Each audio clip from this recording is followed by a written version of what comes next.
Hello, friend. So, you have heard me talk about my near death experience. If you have watched any of my other videos, you've heard me mention it before. And today, I just want to share exactly what happened, what made me actually die and come back, and how it happened for me. If you are interested in following my story, stay tuned. I could be the best thing in your life. Way oh, way oh, oh. You got me singing. Way oh, way oh, oh. You look like a guy who could treat me right. Way oh, oh. Boy, take a chance, will you let me ride? Way oh, oh. I could be the best thing in your life. Way oh, oh. Maybe let's take a drive, take a drive. So, if you've watched any of my other videos, you will know that I have severe asthma. I suffer from severe asthma at points, and the day that I died was no different. I was having a tough time all day long. I really could not breathe and catch my breath. I have 3 nebulizers, one on each level of my house. I also have one in the car. And if you're not familiar with a nebulizer, it's just the machine that you put some albuterol in and you breathe it in, and it helps to open up your lungs. I was on my middle level in my family room, and for some reason the nebulizer machine that I had in my family room was not working. It did not work. So I was heading upstairs because I knew I had one upstairs, and I was going to use it there. Like I said, I was having a really tough time that whole entire day, as usual, because most of my days were pretty rough. But this particular day, all it took was me going up one flight of steps, and that is what did me in and killed me. Just 16 stairs. That's one flight of stairs from my family room to my bedroom. And I couldn't even make it up the first 8. I had to take a break and stop and try to catch my breath. With each and every step, it just got harder and harder for me to breathe. When I finally did make it into my bedroom, so my nebulizer is on my side of the bed. As soon as I walked in the door to my bedroom, I could not take another step. I could not reach my side of the bed. And I just remember me gasping and gasping for air.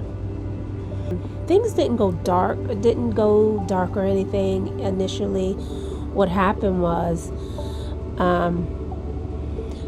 all of a sudden, it was like I was looking down at myself on the floor, which was kind of odd. I was just like, how am I able to look down on myself on the floor? It's like I was above my body, and I was looking down at my body on the floor, gasping for air. And then all of a sudden, I was going room to room in my house, and I could see what each and every person in my home was doing. Like, I went into my daughter's bedroom. I saw her talking on the phone. I heard everything she was saying. I went into my son's room. I was able to, see what he was doing. Then I went downstairs and, I saw my husband in the family room. I was able to see exactly what he was doing. At the time when I was upstairs gasping for air, I could see all of this and hear everything, which was weird. But then all of a sudden, like, things got a little dark, and then I just remember things getting absolutely, like, beautiful. I just remember, like, me suddenly being able to breathe clearly, and then I was in a different place where it was like, I wrote an article about my experience, and I said I liken it to the Sound of Music, because when they say the hills are alive and the sound of music, like that's what I was thinking, right? It felt like everything was alive. Even the air was alive. The grass, even though it wasn't really grass, I don't know how to explain it. I call it a field of daisies, but it kind of looked like a field of wheat, or just some type of plant that I never seen. Very beautiful. And all of a sudden, like, I could breathe so clearly. I felt so good, and it was like I was completely overtaken by a feeling of peace and joy and love. And it was undescribable peace, undescribable love. It was like everything was fluid, and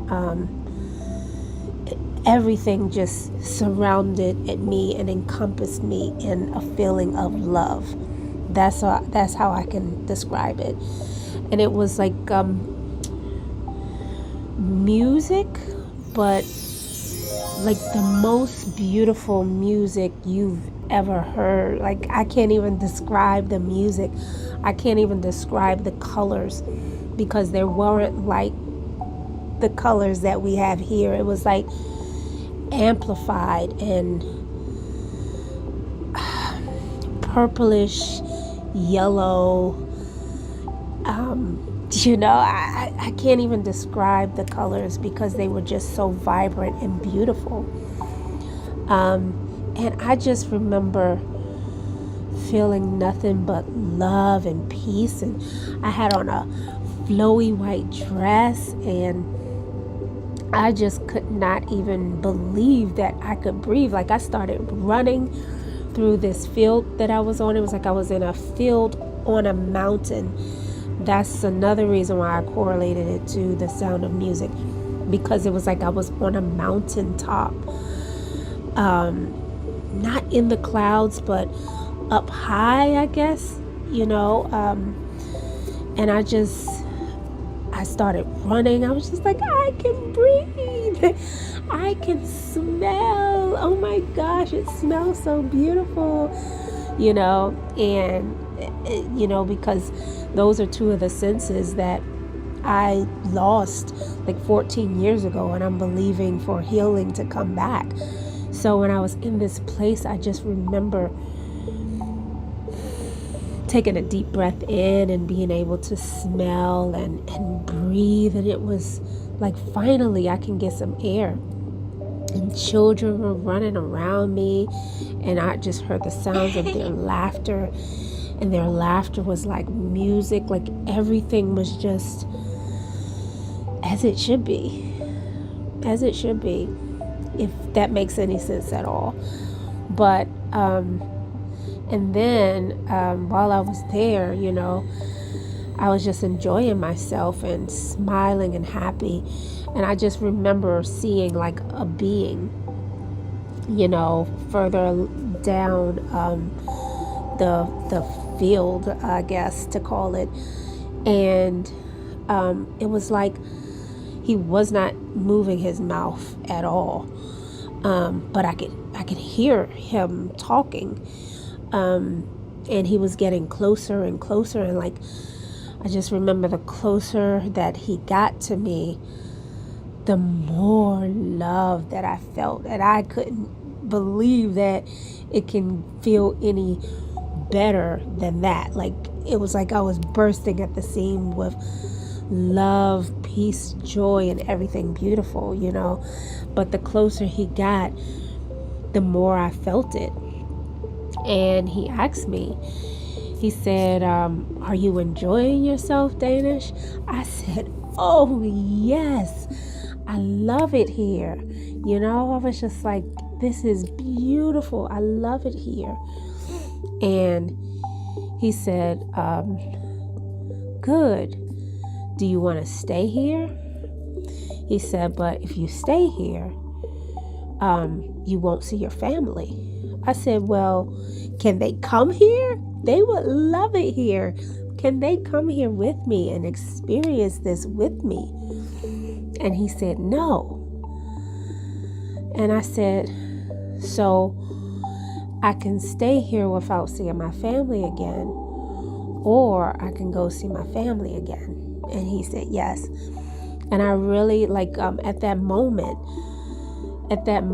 when I was deciding, I saw my children, it was like flashes of seeing my children grow up without me, seeing my husband grow up without me, grow old without me. And I was just like, who am I going to leave? Who's going to raise my children? Who's going to raise my children in a way where I want them to be raised? And then the thought of my husband getting remarried and being with another woman after we have just gotten our relationship in a good place where we're comfortable with each other. I feel totally loved by him, and him giving that to another woman, I was just like, no. I was just like, yeah, I want to go back. I said, but I don't know how to get there. How do I get there? And he said, just breathe. I was just like, what do you mean just breathe?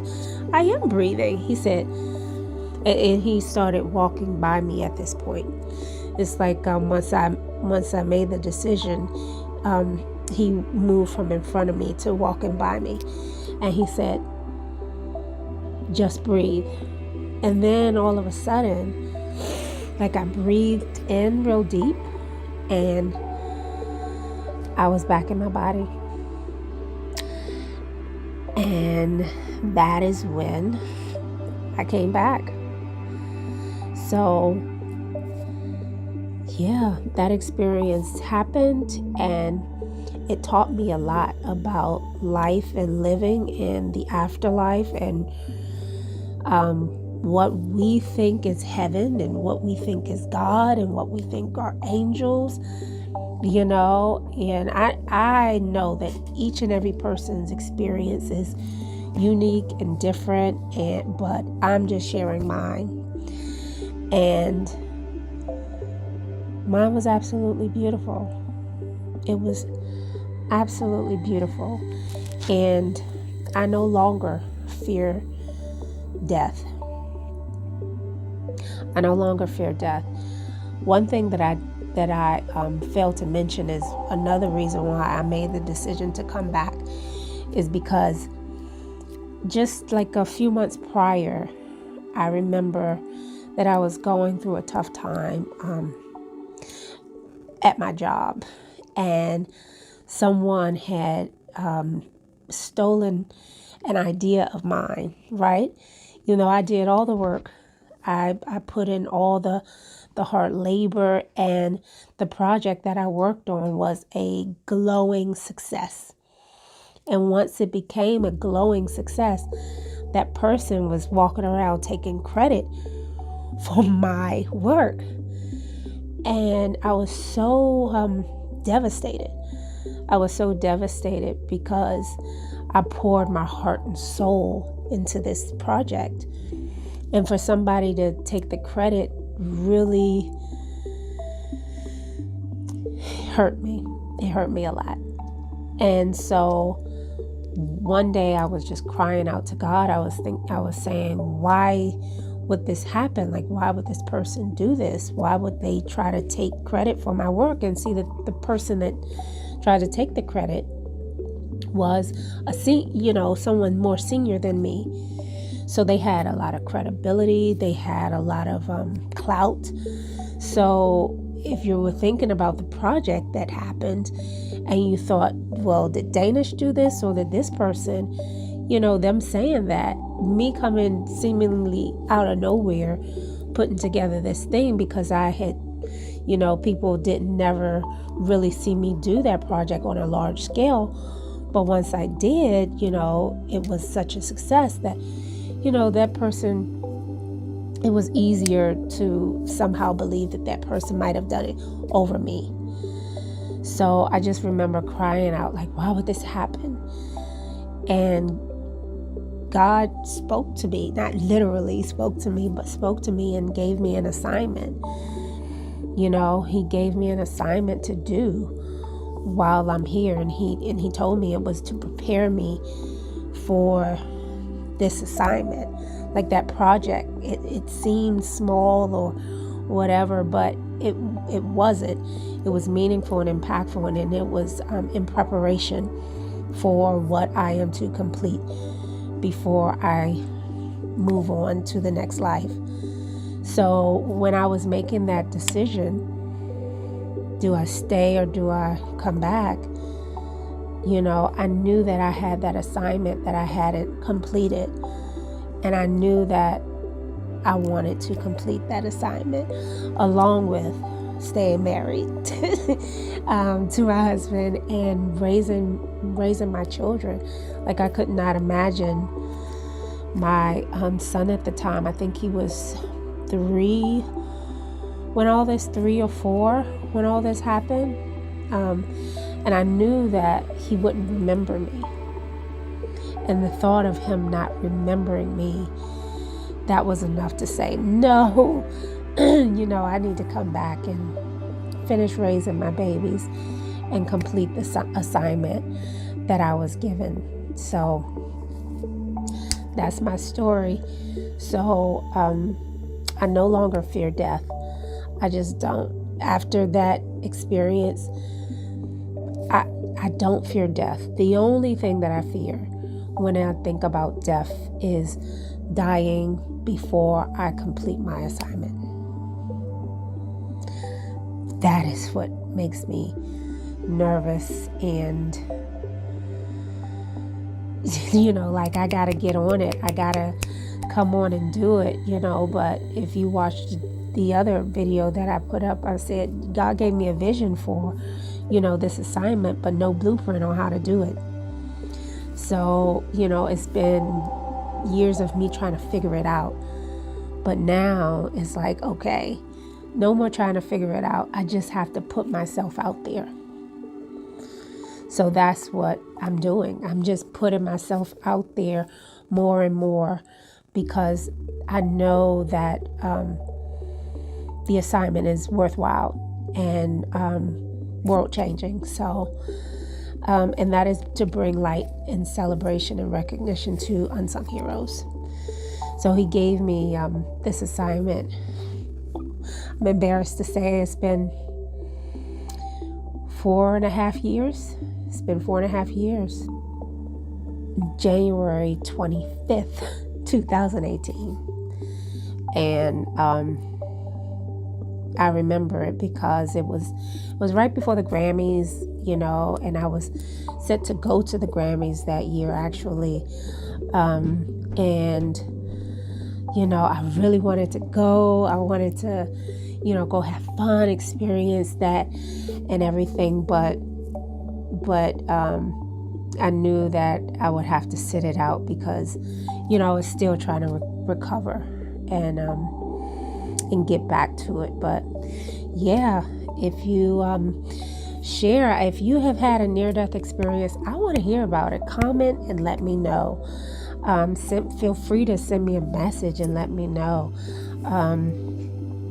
Was yours the same as mine? Was it different?